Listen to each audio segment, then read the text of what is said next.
Well, welcome to the journey. This is episode 13, and it's hard to believe that we've already done 13 episodes. But Dalton, you were on episode 1, and what I found was interesting about that happened to be that night you were going to have your first practice for this 2018-2019 high school wrestling season.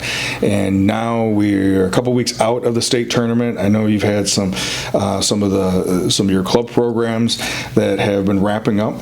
Yeah. And just wanted to get kind of your take on, this is your first year as the head wrestling coach of the Belvidere Co-op, and that's something new for the Nick 10 as well. So just curious, what was this like? It wasn't your first coaching experience, obviously, but it was your first coaching this co-op and going back and being the head coach from where you started and where you wrestled at. Yeah, so I mean, the season did wrap up this last month.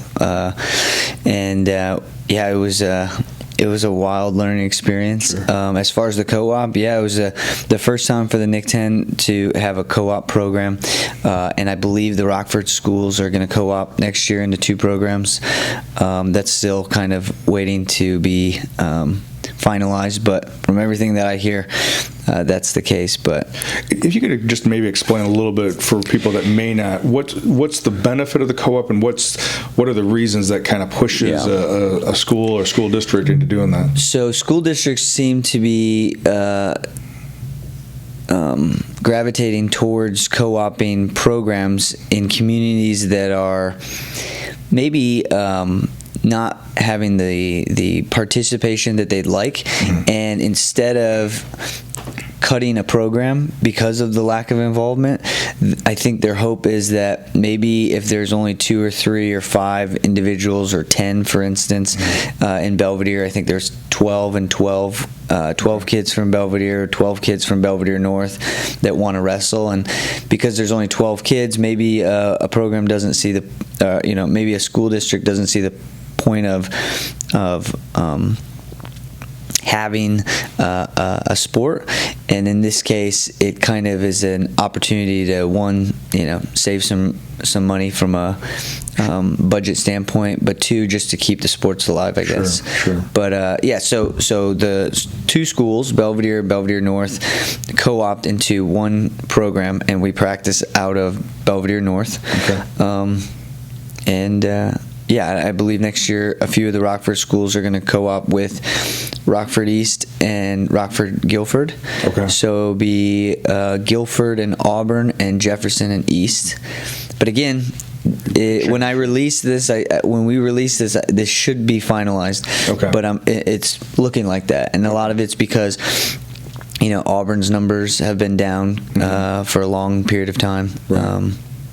And Jefferson has had some bouts, but basically the same. Yeah. And Guilford and East seems to stay the same. Okay. But so instead of making a Rockford powerhouse program out of 1, but trying to make it more balanced. Yeah. Okay. And I have a lot of opinions about sports in schools and school systems in itself, where they're going wrong, why they're not. True. But that's that's a difficult conversation to have, because it has a lot to do with the distractions that come into play. At a university level, the athletic director is responsible for athletics, right? At a public school education level, the athletic director is responsible for all of the activities, all of the scheduling, and so on and so forth. But also, most times they're principals, so they're also dealing with disciplinary. They're also dealing with budgets and stuff like that. Right. And so they're not actually focused on developing more numbers. They're not focused on, for instance, the idea of recruiting kids from within the district to the sports teams itself, or getting people outside to move to the community and participate in the sports. Right. So there are a lot of reasons why public sports are failing, and I think a lot of it has to do with the organization standpoint of it. It's really complicated and situation. I definitely will find a way to explain my thoughts on that, because what we're talking about right now, I mean, the trials and tribulations that come with this co-op program is like, all for me is like awareness into the school system. It's awareness into what's going on a daily basis. Just I've been in the school more the last 2 years than I have been in the last 12. Sure. So this year, kind of going back to, and obviously that may be one of the things that you, over the past 2 years, and maybe more specifically this year, moving from an assistant coach last year to a head coach this year, probably, kind of forced some of those things and increase awareness about what was going on that you may have been sheltered from as an assistant coach. But what are the things, like if you had an overall, and maybe that's too complicated, there's probably more than one thing, but if there's something that you now look back and it's March now, and what do you learn now that you didn't know in October that specifically came because you went through it? So if there was something like that kind of pops out at you. Yeah, I think definitely finding creative ways to articulate a vision that isn't fully created. Okay. That's definitely something that is hard to do. But I think as the head coach, I think that's the hardest thing, is to explain the vision to people while it's being created. Sure. Yeah. And then from a boring standpoint, it's like the amount of emails that I get from my athletic director about this or this, or I have to email him about scheduling or something like that. Some of those management things. Yeah, and then like the little rules that you have to follow, the IHSA rules about how many dates you have, this weight certification. Okay.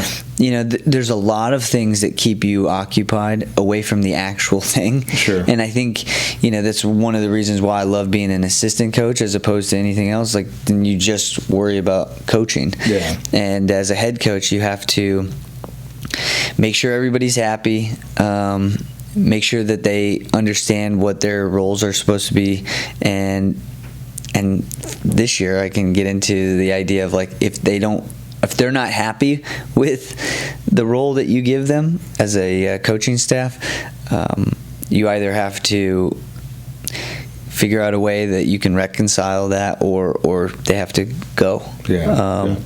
But a lot of the busy work, that's one thing that going from an assistant coach to the head coach. But and I think those are, and a lot of times you'll see someone who is a good wrestler or a good basketball player or a good football player or volleyball player, whatever it may be, and then like once they're done competing, they think the natural progression, because they still want to be attached to the sport, is to go into coaching.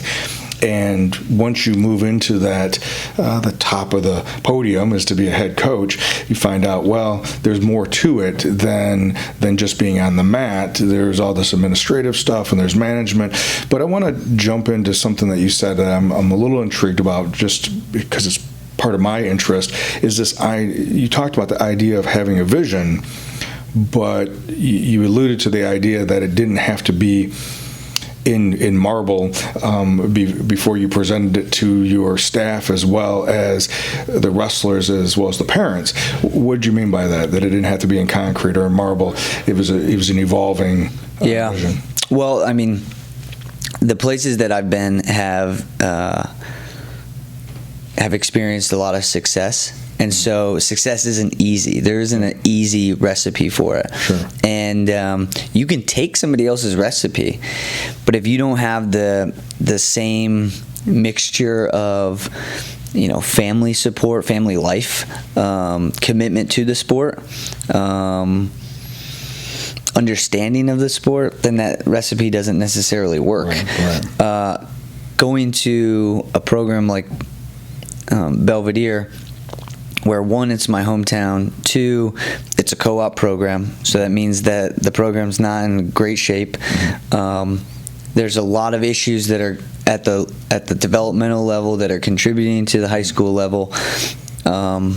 So when I assess all that stuff and I took the job, it's like, okay, I know some things that are 100% going to be done, but as far as everything else, like, I don't know what I don't know. Right. So I have to see, I need assistant coaches, yes, but I also know that I need them to do certain things. Right. Well, what do I need them to do? I don't know yet, right? And that's one thing I struggled with this year is like people, and this goes back to our conversation before the podcast, like people are not satisfied with uncertainty. They're not okay with it. Mm-hmm. And so people that wanted to know what my vision was didn't like the answer that I gave them. Sure. They thought that I need to have an answer for that. Mm-hmm. And I just thought that was funny because it's like if you were in my position, you'd be making something up right now. Right. You wouldn't be actually thinking about it. You'd be making it up. Right. And I've met some good people in my experience, and like I just every time I talk to a friend and they talk about you need people that are just ready to do what you need them to do. Right. And then, I met an assistant coach who's a assistant coach under a friend of mine, and I was like, well, how did you get into coaching and stuff like that? He's like, I wasn't going to do it, but I just said, hey, whatever you need help with, I'll do that. Right. And now he's an assistant coach because he's the type of person that said, hey, whatever you need help with, I'll help you with. Yep. He stood at attention, ready to go when needed. Whereas what I found this year, and again, this goes into why some people get into coaching, but they weren't okay with not knowing what their role was. They couldn't just and I say there was a couple individuals specifically that I had on my staff that just weren't okay with being excited to be at practice. Yeah. They weren't okay with just trying to get a kid to jog a little harder in the warm up. Yeah. It wasn't. That's not enough for some people. Yeah. And in the early stages of a sports program rebuilding process, like it's a lot of unknowns and just figuring it out. So well, yeah, let's talk a little bit about that. Obviously, as you said, with it being a co-op, that means that most likely that means the numbers are down. Yeah. That means that when numbers are down, there's a very good possibility, at least from a team standpoint, there's not going to be a lot of success from a team standpoint, even if they do have individual wrestlers that are doing well. But obviously, the wrestling room itself is going to take away from having good wrestling partners and all that aspect of it. But as you're building a program, I remember being at Harlem after Harlem had almost set the state record for most consecutive losses, and I remember being coming on right after that season when they had their first win to break that most consecutive losses in a row, and they were still very much in that second season, very much in the rebuilding phase of that. And I remember the attention to detail of the small things. But my role, my first coaching assignment was a 7th grade coach, and I had 70-some kids come out just for 7th grade football. And Brian Benning, who was the head coach at that time, he says, I don't care if you win a game or not. I want you to make sure that the kids are learning certain fundamental things that are part of Harlem football, but I want to make sure that you retain as many of those student athletes as possible. They have to have fun. They need to learn some things, certain basic things, but allow football to be fun. In other words, it was less important. I have no idea if we won a game that year or not. We didn't keep track of that. With that many kids, I had 44 starters. So kids started on special teams or started on offense or defense, and then we switched it around possibly the following week so that they could learn. But what were some of the things that you think of when, just like that, helping the coaching assignment was to help a student athlete run a little bit faster, push themselves a little bit harder in practice? What were some other examples of just those little things that you wanted to focus on versus a win? Yeah, I mean, wrestling is a difficult sport to participate in outside of trying to be a high outside of trying to have a lot of success, just the activity itself is pretty hard. So you need people who have enthusiasm for being in the room and working hard. Makes it fun. It's fun when everybody's working hard and they enjoy working hard. Sure. It's not fun if you have people who are complaining about working hard. Mm-hmm. So one of the biggest aspects of that is getting people from a leadership standpoint, the coaches, as well as individuals within the program, to show enthusiasm for little things like that. Mm-hmm. Why work hard? Because you can. Yeah. And not working hard means that you didn't give yourself the honor of seeing what you had that day and stuff. So I think that getting attitude and effort is something that is important. I think as you're talking, I was thinking about what are the concrete steps to getting things on the right track, and that's improving the numbers, mm-hmm. Getting kids out at the lower level, mm-hmm. and getting them oriented with fundamental skills, right. Getting and building and molding that competitive spirit. Wanting to compete against other people because it's fun. Yeah. And then also, like you said, finding a way to understand what sports are for. Sports are there to teach life skills, life lessons, and you have to do that through honoring the sport in itself. You can't get life lessons by not working hard. Right. You can't get life lessons by showing up sometimes. Right. So it's a game. It's a fun game. It's a difficult game. It's a challenging game, but it's just a game. But you have to have enthusiasm to train, to prepare for the game. So those are some of the things that I think about. Well, and I think just as you were listening, I wrestled for a few years when I was in middle school and high school, and one of the things that I remember about, you can kind of like what you talked about.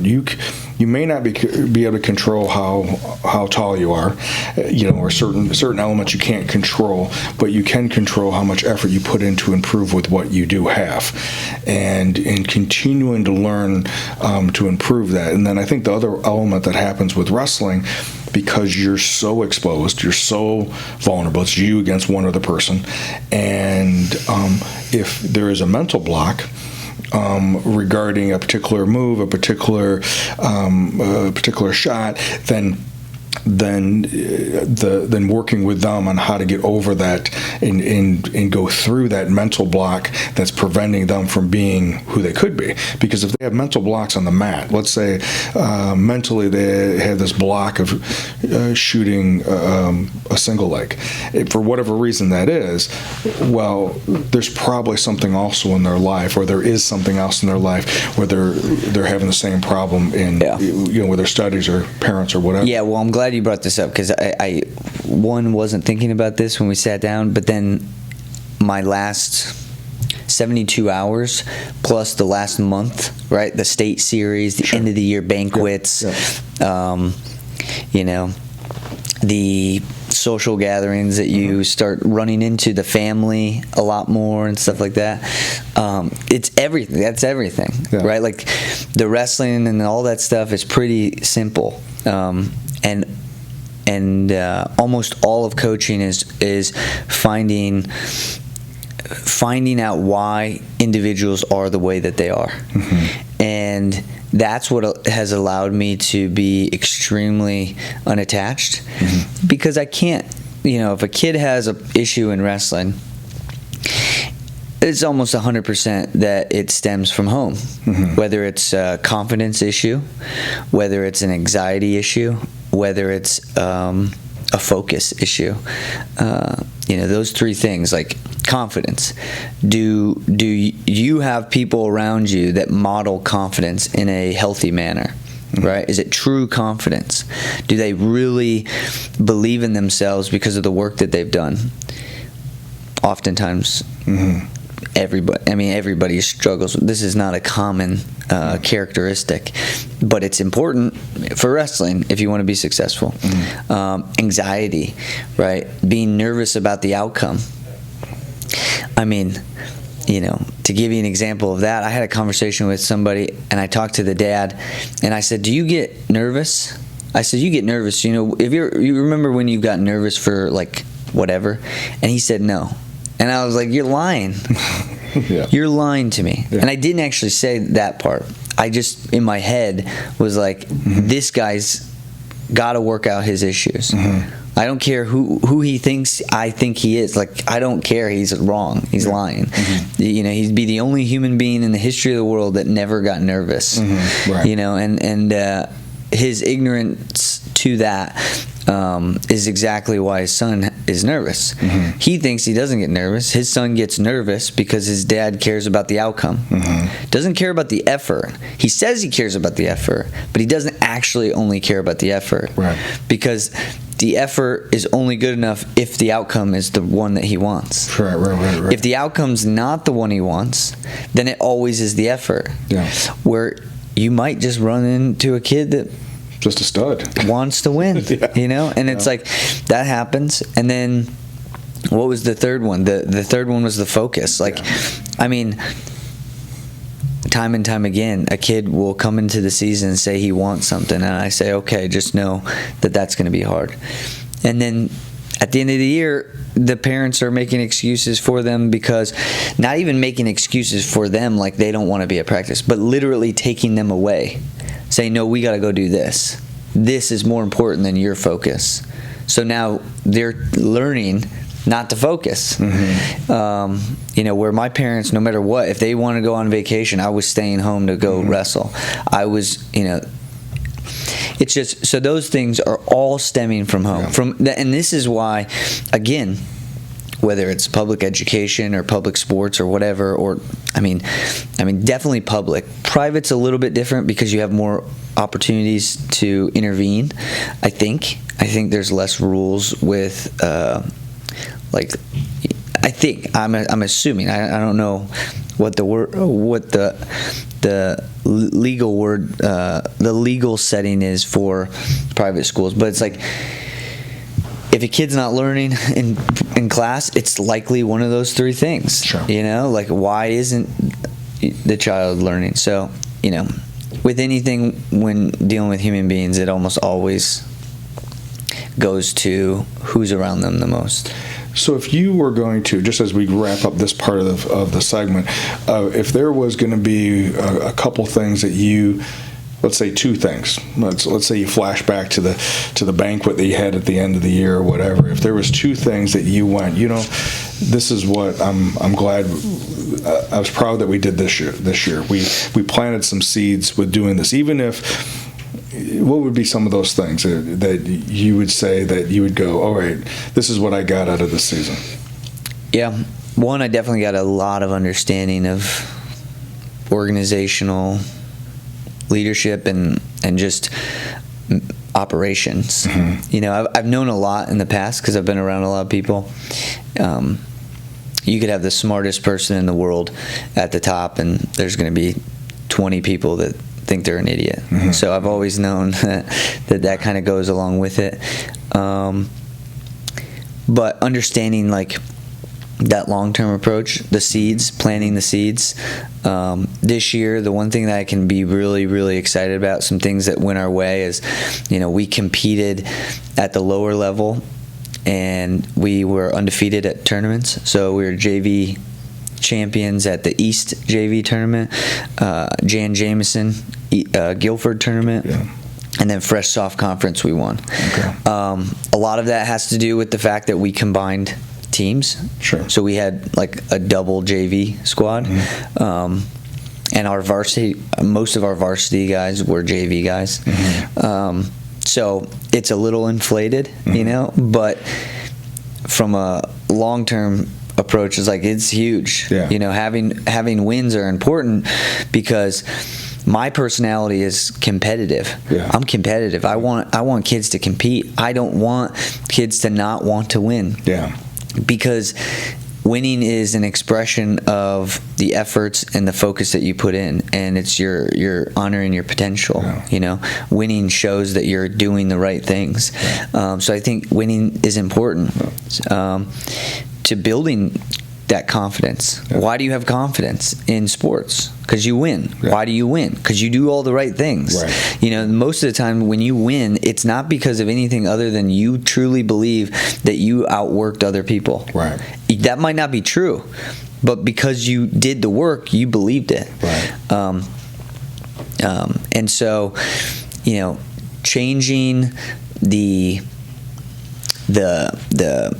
standard for competitive spirit, let's say that, I think is something extremely foundational that happened this year. I think there's a balance, right? I think there's a tension and a balance between the idea of the ambition and the yearning to win, as well as the process of how to be a winner. I think there's two things, right? And I don't know many people that don't like to win. It's just that they may not have developed the character or the skills to be a winner, right? And a winner doesn't necessarily mean you're always at the top of the podium. It's because there's a lot of stories about individuals that may have gotten second or third or whatever in a tournament, and who had the characteristics of a winner. It just may not have fell for them that day, and vice versa. Individuals who may be at the top of the podium, who may have had a combination of different things happen, and obviously they had skill and they had talent, but did it cross over to that next stage of life? And I think of when I was a freshman, and I had the fortunate to wrestle up. This is back in the 80s. When you didn't wrestle up, you wrestled your weight, you wrestled your class, you wrestled. If you were a freshman, you wrestled freshmen. Maybe you would wrestle JV, or sophomores wrestle sophomores, and they would move me up to varsity to practice. I didn't wrestle, but I wrestled, and sometimes I'd have a match because there was only so many meets, so many matches you could have in a year back then, but I remember that if I even got a takedown against these two guys that were at the end of the year state placers, that I counted that as a win. I got the crap kicked out of me every single time we were on the mat. I got the crap kicked out of me. But when I went back and wrestled against freshmen, I was like, oh wow, this was. Now, interestingly enough, though, I internalized, because I was that type of kid that internalized that because I was wrestling with those guys, I had to win at the freshman level. And so even though I probably was better than a lot of them because I was wrestling in practice up, there was this expectation that if I lost, there'd be great shame, and that was me. No one put that on me, but that was how I internalized some things. I know we're gonna have to. I'll just press the button. Okay, sounds good. But one of the things I want to move on to and transition into is something that you said earlier about this idea about self-awareness. You referred to that dad, that father who. It appeared that he was a lack of awareness of having any anxiety either then or in his previous life. So I want to talk about that and see about that. So if I admit failure, if I admit that I have some fear, or as you use the word anxiety, that somehow that is weakness. And I know that I subscribed to that specifically when I was younger. I subscribed to it. I knew that I didn't know what they were talking about, whoever they are, but I would not ask a question because that either meant, one, I was stupid if I didn't know, or two, that I wasn't paying attention when they gave out the information the first time. And so I would sit and listen and try to figure it out instead of being vulnerable enough just to ask.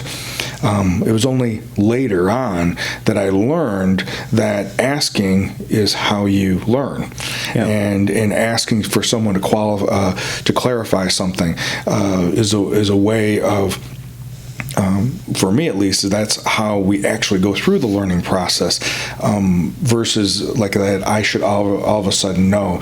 So what would you say, and again, this may not be about wrestling at all anymore, we may refer back to wrestling, but just that piece where you said that particular individual was a lack of awareness of his own time periods in his life where either then or earlier, that he had fear or had anxiety and said, nope, I don't do that.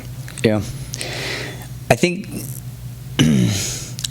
that self-awareness and the concept of self-awareness is becoming more understood. Like, I'm understanding self-awareness more now than ever, but I'm really understanding how self-awareness is like the key to success in anything, right? And one of the things that I think makes it really difficult is the attachment to emotions. I was taught growing up that you are not your emotions. It wasn't intentional. No, I mean, I think it was intentional. It was an accidental, intentional thing, right? Like, my family grew up around people that didn't care about your emotions. So they didn't care about mine. But they also did, right? They cared about my emotions, but they didn't care about them to the point where, you know, if I felt like I was sad, they didn't think that that was the end of the world. They thought, oh, he'll get over it. Right. And, you know, when it comes to self-awareness in wrestling, and I mean, we could talk about it in a lot of things, like knowing who you are, what you're good at, what your struggle's at. Honestly, that's the key to then addressing those things. You know, I've had this come up too many times, but if individuals are at the high school level and they have not understood what self-awareness is, when they tell me something, right? So I've gone through the sport and succeeded at all levels. 4-time placer at the kids state level, 4-time high school state placer, 2-time college All-American, wrestled at 2 Division I universities. Outside of winning a national title and wrestling at the Olympics, those are about and winning a high school state championship or a kids state championship. So right there, you know, there's 4 things that I didn't get to do that outside of that, everything else I did. If somebody comes up to me and tells me they want one of those 4 things that I didn't get, and then their actions are not even close to what I was doing, I'm going to tell them that they're not on the right track. Right. When I say that, almost 100% of the time, if they're not aware of how difficult those challenges are before high school, they can't handle it. When they're 16, 17, 18 years old, and I tell them that they're not good enough to win a state title, they take that completely emotionally, like completely the wrong way, and then it's obviously oftentimes supported because kids who are not emotionally intelligent come from parents who are not emotionally intelligent. Because if their parents were emotionally intelligent, they wouldn't have gotten that far without finding out that maybe they need to do more work. Maybe their goals are not okay. You know, like, meaning emotional intelligence, you know, I hear this a lot, right, with people, practical versus impractical goals. Make sure your goals are practical. That's what people often say. And then other successful people say, hey, make sure you have audacious goals. Sure. Right? Yeah. Ray Dalio says that, audacious goals. But I've heard other coaches say, make practical goals. And I'm like, well, if I ever made a practical goal, then I wouldn't be who I am. Right. But when you make audacious goals, you have to be emotionally intelligent to understand that, like, you got to go as far as you can go out there to make that goal. You have to go that far out of your comfort zone to make the adjustments to make that goal. Right. So like if you're not willing to work out until you vomit, or train your legs or your body so hard that you can't walk the next day, if you're not prepared enough to go that far out of your comfort zone as you were from a goal standpoint, then yeah. So the emotional intelligence allows you to realize, like, yeah, I can say that crazy goal, but I better get crazy on the things that I do outside of that to lead up to that. And so that was one of the things that I was going to say is, like, emotional intelligence is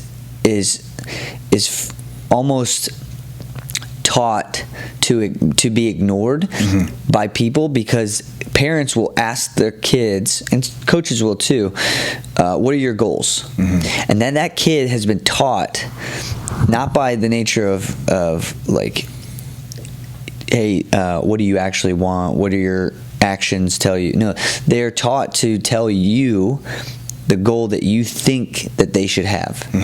Right. And so then it just like eliminates emotional intelligence, like, altogether. It's like, well, I'm going to tell you state champion because that'll make you feel better. Right. It's like, well, it's not going to make me feel better, right. And it especially doesn't if you're not aware of, like, your actions, and how good you are. I teach a couple of different classes that we incorporate the concept of emotional intelligence.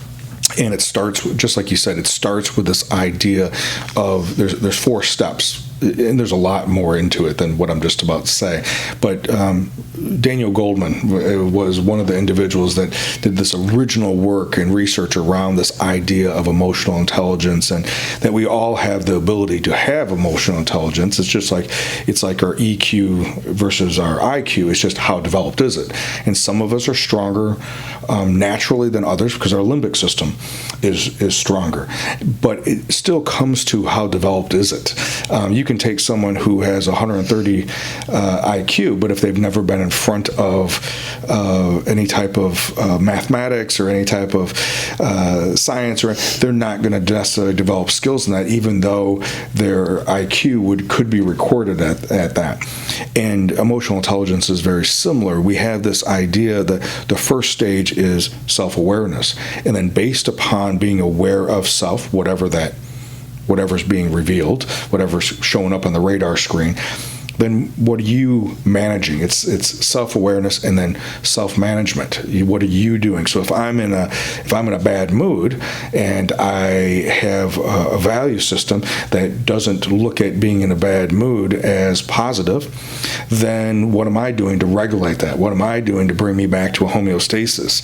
Versus someone who that they value being in a bad mood because they think it gives them an edge. If I'm ornery and I'm angry, then no one can hurt me, and so they're going to value that, and so they're not going to manage that. They're actually going to do things to amplify that.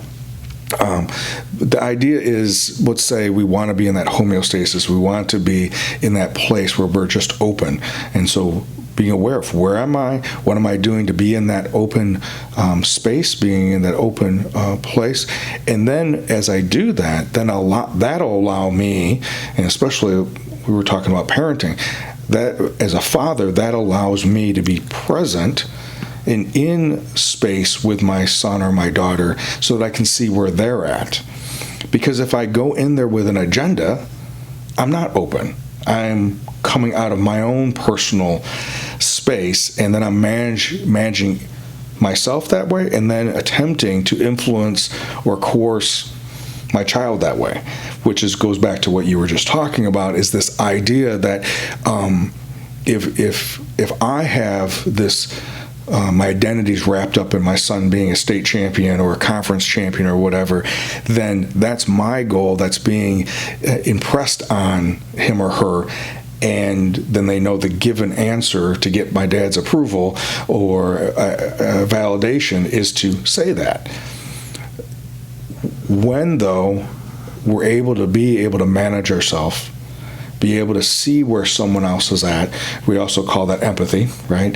And in our ability to see where someone else is at in the space where they're at, then I can make some choices of how am I going to manage the relationship based upon that.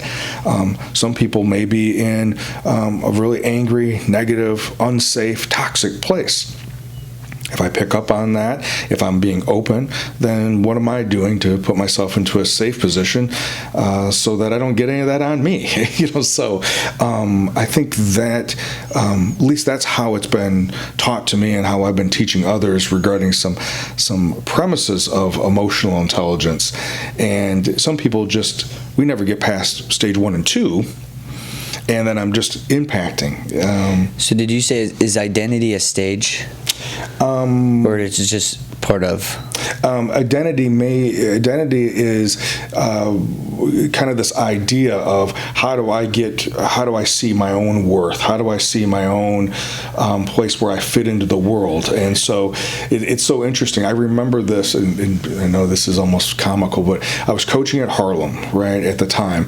And I remember on a Friday night or a Saturday morning after we won conference for the first time in 20 years, going around the grocery store. We had won the conference championship the night before, and I remember walking through the grocery store thinking that I was the shit, man. I thought I was high on life because we had and I felt like the truth was, I don't even know if anyone even noticed, or anyone even knew, but inside, I felt like I had just won the Olympics.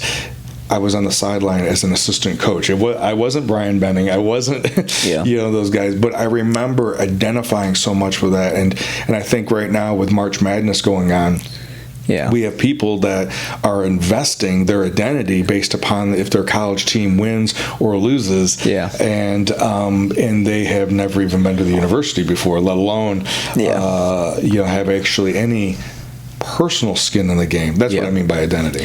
Well, identity definitely has a lot to do with your ability to be emotionally intelligent. Because being emotionally intelligent is the thing that can tell you that you're not where you need to be, or you're not who you think you are, or something like that. So identity is huge. Is a concept that I've been trying to really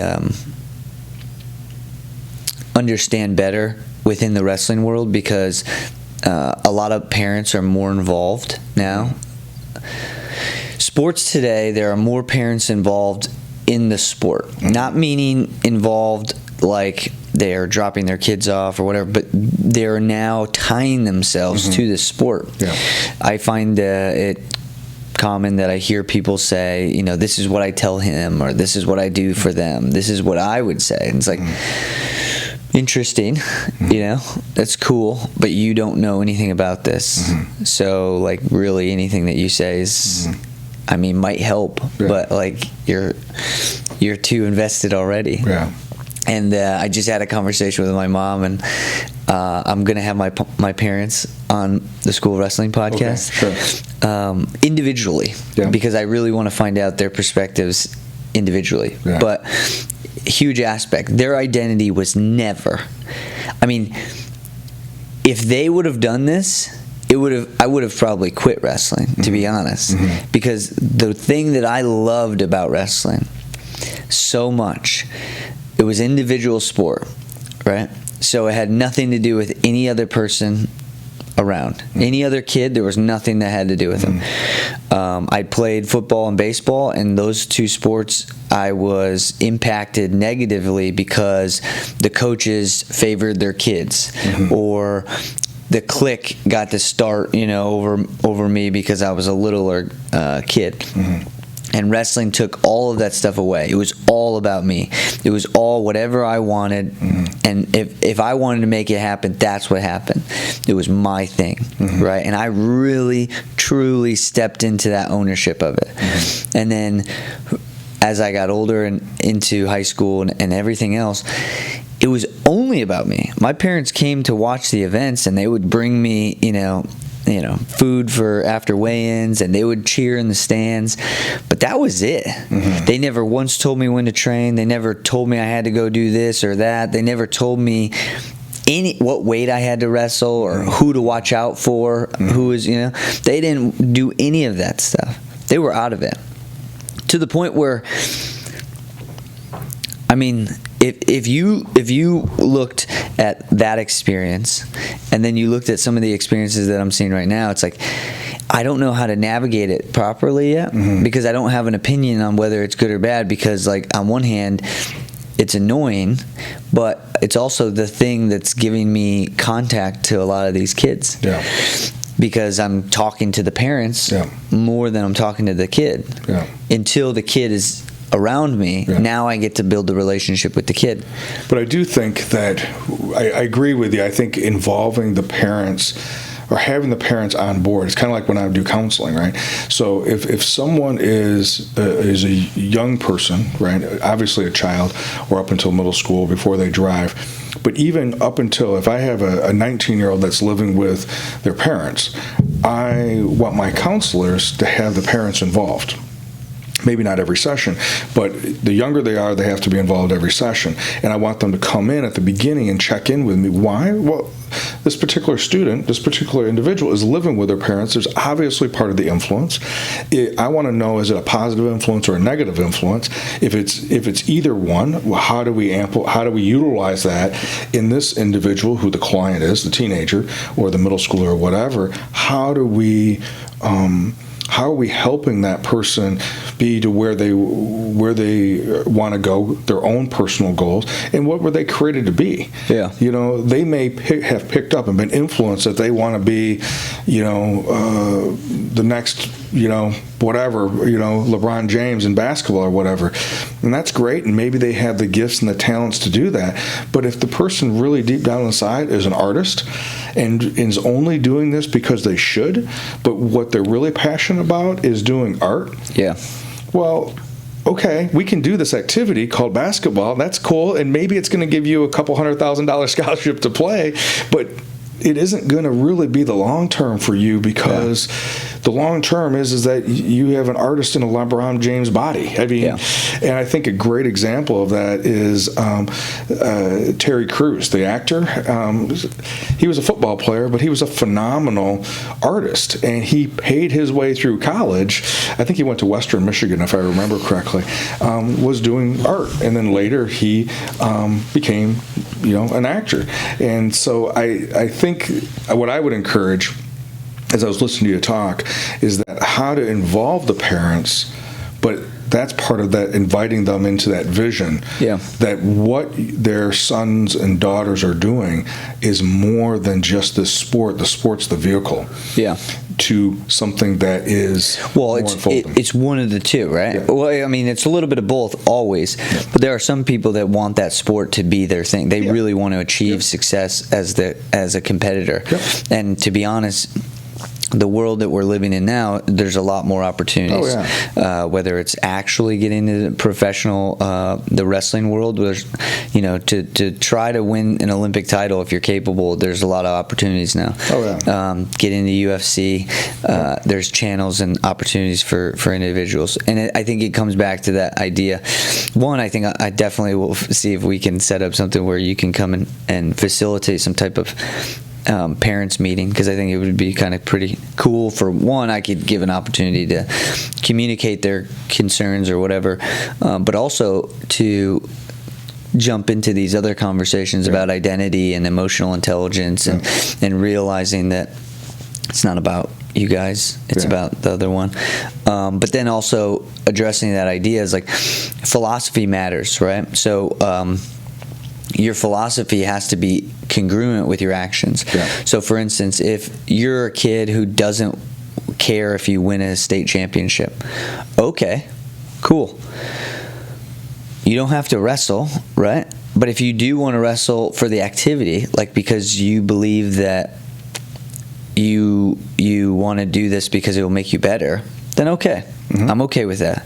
But that means you have to put in the same effort, because that's what's going to make you better, and that's okay. And just having that conversation of that philosophy, because some people want, no, they're not in it to win. Mm-hmm. Okay. Yeah. They still got to be in it to work hard. Yeah. And so. Yeah, you said something earlier. I'm going to go back to what you said about anxiety, and it just reminded me of this. Is that I remember I just recently said this to some individuals about. I remember I was in. It was probably college, and I remember that I didn't prepare for. This paper was due, and I was down at Illinois State at the time, and this paper was due, and I had procrastinated, and writing was not my strong suit, and I had put this off, and I knew about it, and I put it off, and the night before, or whatever the window was, I'm pretty sure it was like the day before or whatever, the night before, I knew that now I had to do it, right? I didn't necessarily have to get an A in the classes. Me having a 4.0 was not necessarily where my identity was wrapped up. I was bodybuilding, I played football, that was where my identity was wrapped up in. But I didn't want to fail. And failing was, failing. And so I didn't want to do that. So I sit down to do this, and now the anxiety about the time limit. I only had so much time now to do this, and I couldn't get started. It took me hours to get started because I was in this block. Now, I know some people, and this is how I got this, I saw other people do that cramming thing or do that last minute thing, and they ended up loving it. It worked great for them. For me, I made a decision that night, and I got through it, and I don't know, maybe I got a B on it or whatever, I got it on the paper. But I know that the experience of putting it off was so torturous, so anxiety-filled, and so mentally draining, I vowed that I'd never, ever do that to myself again. It was the same like studying for a test. Nothing worse to me was going to the day of the test, opening up whatever the booklet or whatever it is, and going, I don't know what this is. There's nothing worse for me than that. I would prepare, and I would study, and I would start writing my papers just to avoid that feeling. It goes back to what I think I wanted to get to before. It isn't about the anxiety in itself is bad. The anxiety is a response, the fear, right, of the fear of you're pushed to the edge, this perceived threat that was going on is a response to the situation. If I don't want, what is it that I need to learn about that and learn by going through that so that I can then make some different decisions in the future? I know for me, by learning ahead of time, that preparation was a way for me to reduce that anxiety. It did have an impact on the outcome. Yeah. The outcome was that I was more prepared than if I didn't prepare. Yeah. But the key was to not have that adrenaline pumping through my veins as I'm sitting taking the exam and I'm getting into a vapor lock, because it's the complete opposite of what you need to do to write a paper, take a test. You want a limited amount of adrenaline, because adrenaline is for fighting or flight, not for creative processing. Yeah. Well, initially everything that comes to mind is the idea of like, okay, when I say competitive, right? I'm competitive with my former self, myself yesterday, right? Mm-hmm. The idea that I'm competitive with other people is not really the case. Like I use other people as measuring sticks or skill checks. Like, man, they're really good at that. They're doing that. They're succeeding at this. Like, how could I do that? Or what can you learn from people? Yeah. What could I learn? How could I do it? I respect a lot of people who have skills. Like, I like the idea of learning from other people. Mm-hmm. So when I think of competitive spirit, like I think of that as competitive to yourself, mm-hmm. right? How are you competing against yourself? Right. And then so, going deeper into that, it's like when you're getting ready to prepare and you're anxious, oftentimes you're worried about the outcome, mm-hmm. right?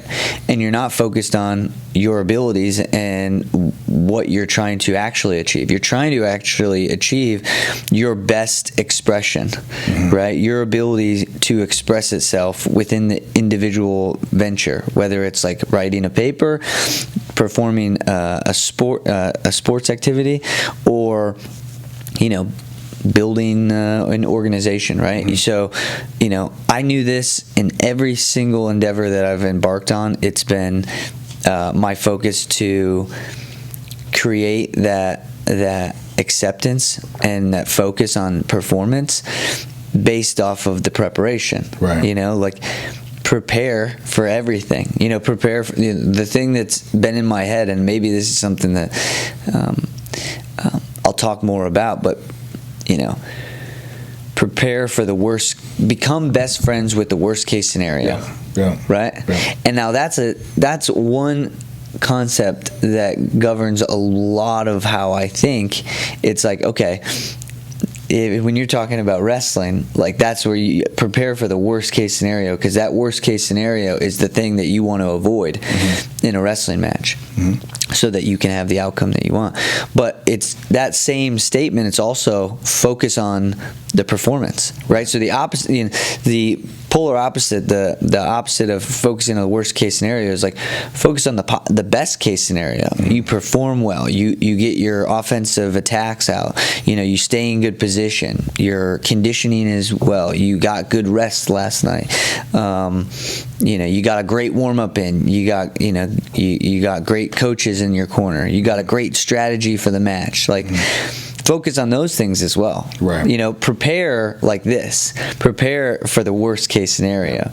And by preparing for the worst case scenario, it's easier in those moments of competition to go, okay, I'm prepared. I'm going to make sure and execute this strategy, listen to my coaches, get to sleep on time, wake up, get a good warm up in, and that's sort of stuff. So it's the preparation is everything. Yeah. It's everything. I mean,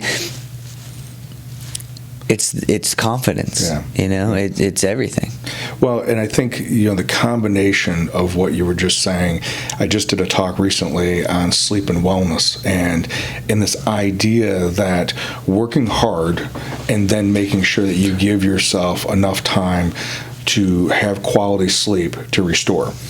The working hard part is using exercise, using bodybuilding or wrestling as an example. Muscle doesn't grow when you're working out. Muscle grows when you're sleeping, but you have to work out to tear the muscle tissue down, and then you have to sleep to restore it, to allow testosterone levels to rebalance, serotonin levels, all the other hormones to rebalance, and be able to get into that REM sleep, so that even from a creative standpoint, that things can go from just gathering information into long-term memory, so we can sort out.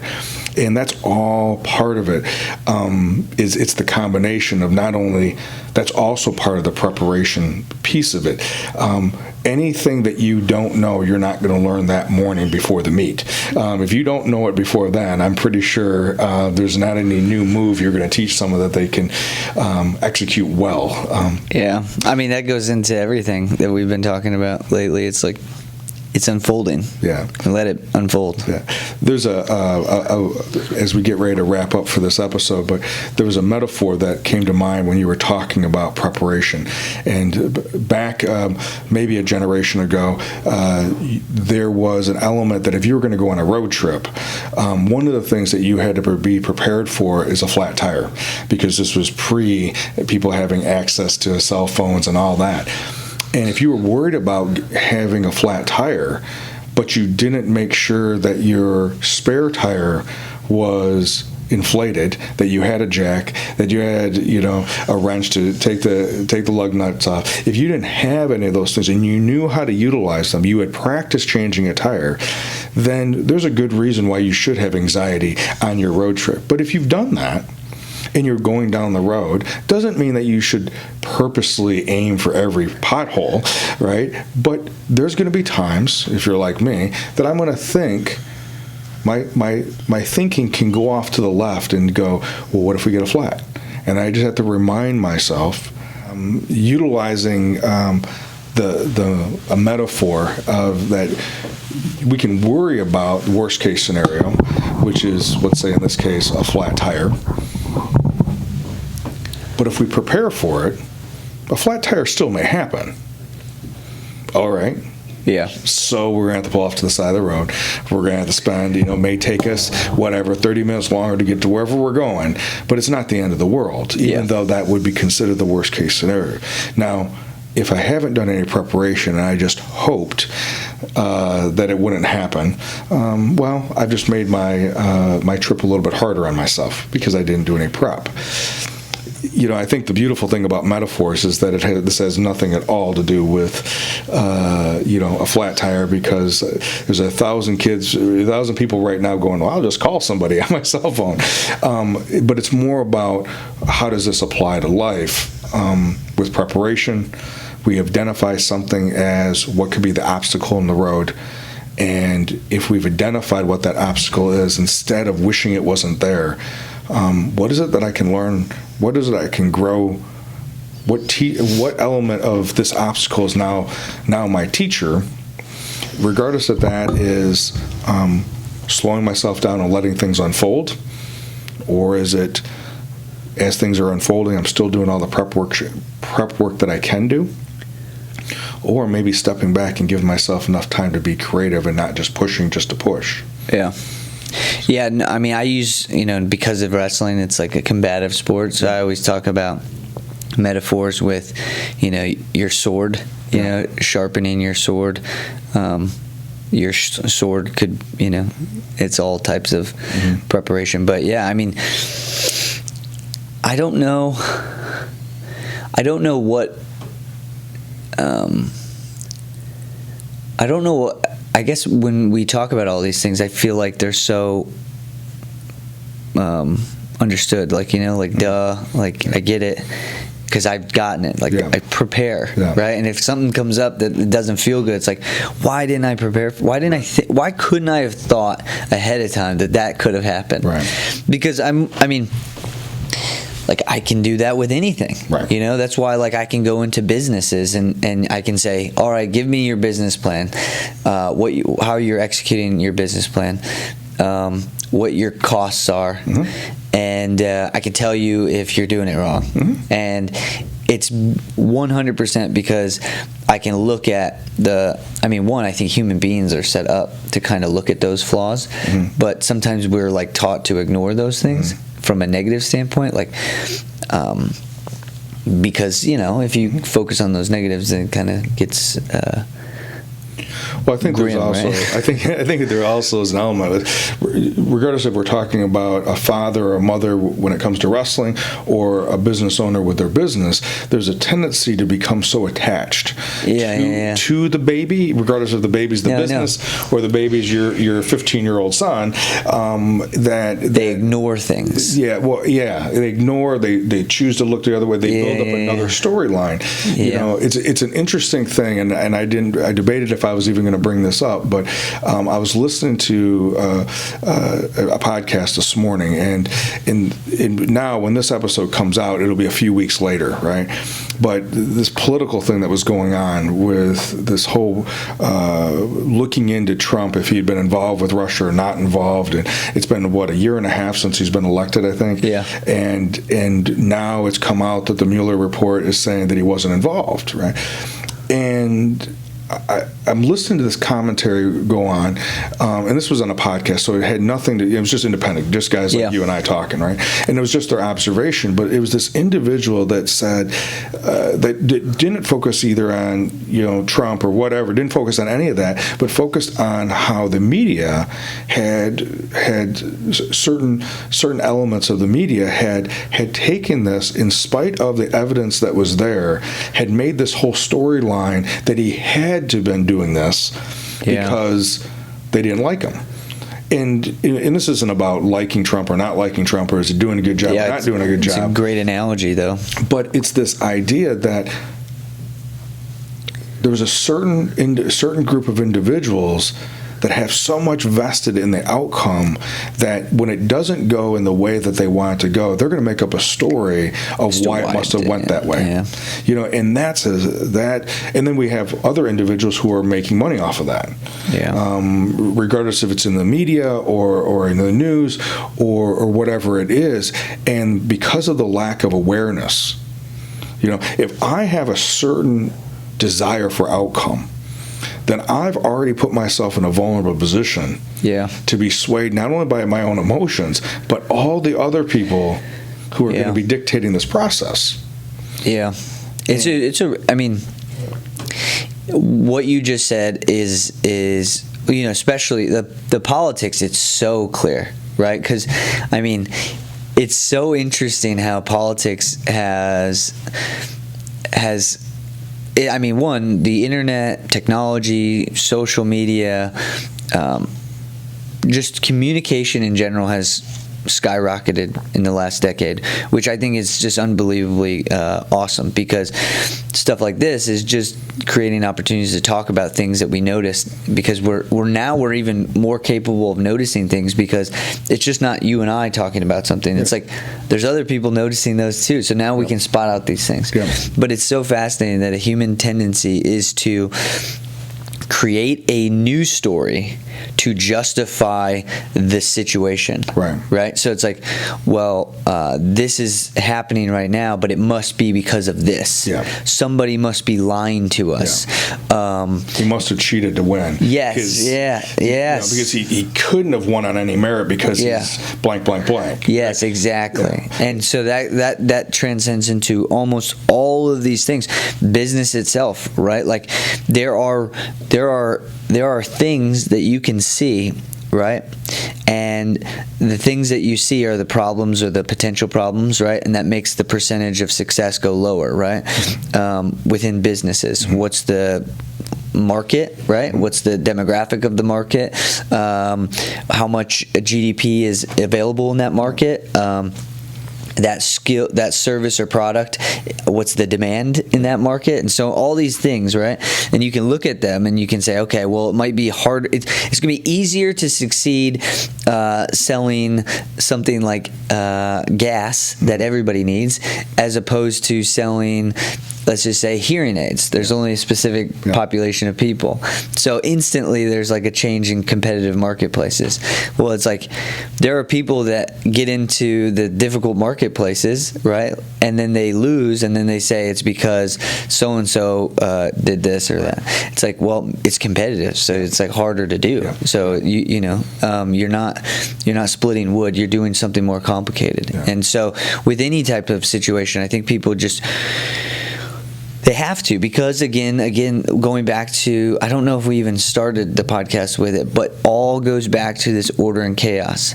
Because, for instance, the political thing, Trump being exonerated in some type of way could mean that their world is now in chaos, because what they view as how the world needs to be going, what direction it needs to be headed, he's not doing it, so therefore now everything's messed up.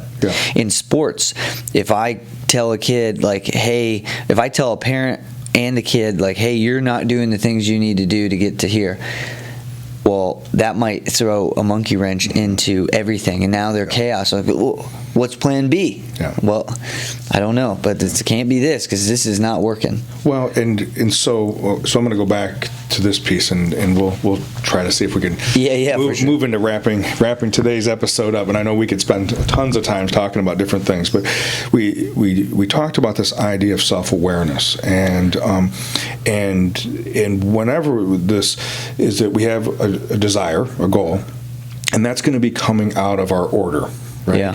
And then when something happens, and the more that I'm emotionally invested in the specific outcome, conference championship, an election outcome, whatever it may be, right? Winning the next round in the tournament to continue going, or whatever it may be, business-wise, the more that I have invested in that, emotionally have invested in that next level of success, the more likely that if it doesn't turn out, then I'm going to either create a villain in the story, or I'm going to attribute that the other person just got lucky.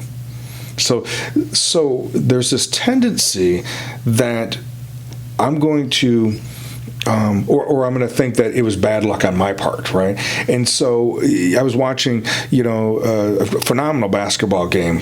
Duke's ranked number 1. They're playing against Central Florida yesterday. It was in the second round of the NCAA, and UCF was hanging with them and was just pushing them. And there was a couple things that happened. It's called basketball that were just happened, right? And at the very end, Duke pulled it out by 1 point. The reason why I said they pulled it out was because they were ranked much stronger, much heavily more favored than UCF was. And the reality is that it was a very competitive game, going back and forth, and one team won, and the other one didn't win. But there was 2 great teams playing, and a bunch of talented individuals that were playing. There's no villain to the story. The one coach for UCF used to work for was an assistant of the Duke coach, and you could see how much they cared about each other, how much they loved each other, how much they knew each other's families. Like the one coach said, there was no way that this was going to go well. Yeah. We were both going to be heartbroken if we won or if we lost because of how much they cared about the other person. Yeah. To me, that was what sports are supposed to be like. Well, and when you say that, this is one of the things that popped in my head was the reason why I wish every single person would try to do something hard, right? Or try to do something and be the best at it. Right? Because the moment you commit, right, going back to that hero's journey idea, the moment you honor that initiation, right, that process of like how far you can take it, once you go through the jungle of obstacles and trials and all these things that come about, death right? of your own self. Yeah, like when you come through all of that, then you can lose and you can look across to your competitor and you can respect them for the nature for the simple fact that you know what at least they went through. And that you could throw in your head the possibility that maybe they went through a little bit more. Yeah. And then so that's why I love high-level competition, because high-level competition, you want to win. Yeah. You want to compete. You want to say that your modalities of training are better than other people's, right? Your heart and your determination is stronger than anybody else's. But when you lose, you have to give them, it's almost impossible. You can be annoyed and upset and hate losing.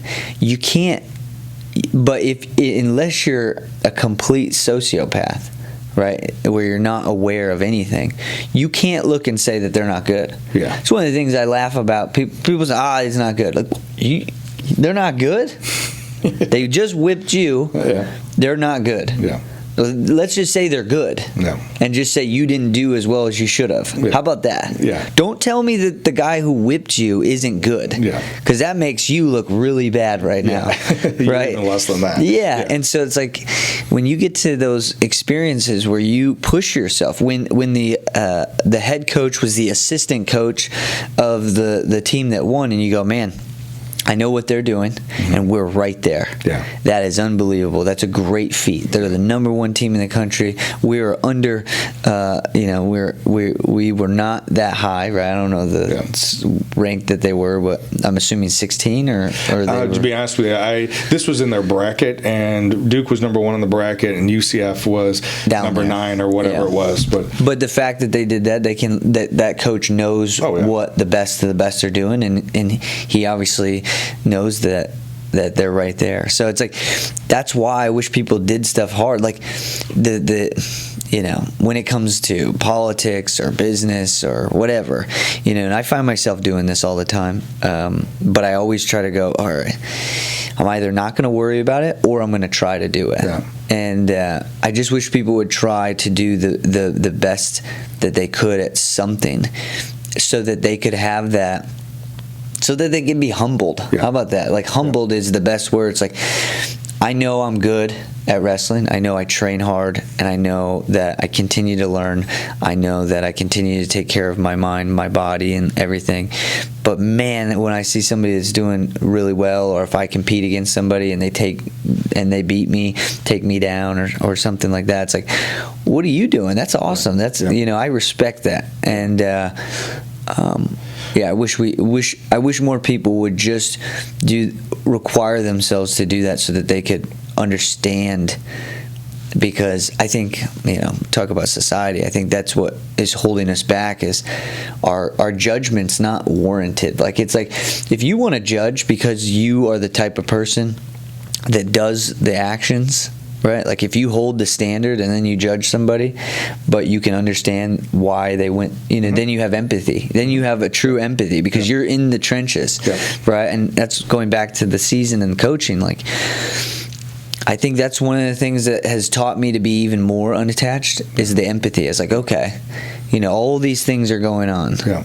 I can judge them for what they are, but I really have to try to figure out how to solve these problems. Yeah. But it's not so simple as how to teach wrestling. So. Well, I think, and I'm going to wrap up with this piece. I think the thing that I remember about wrestling, one of the things I took away is not only just the opportunity to push yourself and find out what you can do and go up against and be aware of what am I doing or not doing to hold myself back. Fear of whatever it may be, and that competition allows it to set the standard. The competition is how I can test myself, but then the seasons, then the state tournament kicks in. At least back when I was competing, then the state tournament kicked in, and then these teams that competed against each other, these individuals who competed against each other throughout the season, would then go over to different wrestling rooms, and they would collaborate and wrestle together to get ready for the state tournament. I think that is part of a key, is self-awareness, preparation, and the competition. But then with my competitors, I can collaborate in which to continue growing. My competitor doesn't have to be my enemy. Doesn't mean I'm any less or softer of a competitor that I'm willing to collaborate. That when the match is over, when whatever is over, that we can collaborate together and both become stronger. Because if we push ourselves on, metaphorically, the mat or the court or the field, in business, wherever it is, that's essence of how we can continue sharpening ourselves. But the collaboration is going to allow us to think outside the box. We can't do that if you have to be the enemy in my story. If you have to be, if I have to demonize you because of whatever, I think that's going to interfere with imagination, with creativity, and then ultimately it's going to take energy away from me focusing on my preparation and what I can do. Dalton, as always, it's great having you on here. We could probably spend another couple hours, so we'll just have to have that to be another episode. Yeah. But I appreciate you being here, and I appreciate everything you're doing in the community and your ideas and how much you're helping not only these young adults, but then not in just the Belvidere area, the Rockford area, but around the state as well, and helping these coaches and learning from them as well. So thank you again. I appreciate it. And thank you for being with us today on the journey. We're going to have another episode next week, and we're going to have an individual that has gone through her own journey of struggle and setback and what she decided to do with that. So please come back next week and welcome our guest. Thank you very much.